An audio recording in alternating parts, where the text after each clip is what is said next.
Lo sport fa bene e fa del bene. Ne è un esempio quello che è successo a Campodarsego, dove la società padovana ha concretizzato un progetto benefico in Camerun che ha lo scopo di offrire nuove opportunità attraverso il calcio per i ragazzi del posto.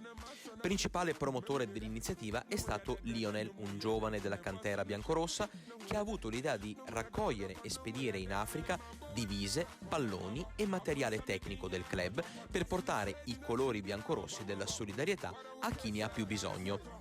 L'intero progetto, concretizzatosi quest'anno sotto la responsabilità di Maurizio Bedin, è stato avviato nella scorsa stagione dall'allora responsabile del settore giovanile Cosimo Chiefa e dal vicepresidente Mirko Maggiolo.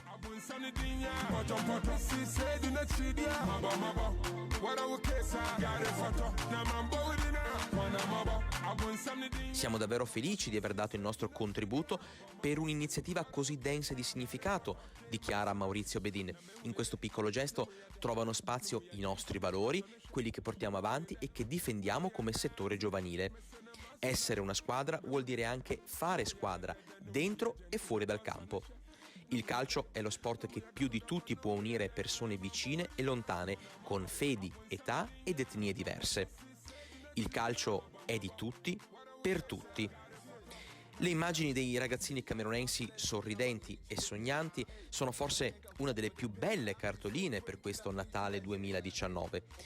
Bravo Lionel, bravo il Campodarsego. L'augurio è che questo gesto possa essere d'esempio a tutti, perché in fondo, come diceva un celebre spot di qualche anno fa con Giobbe Covatta, per fare del bene basta poco, che ce vo'.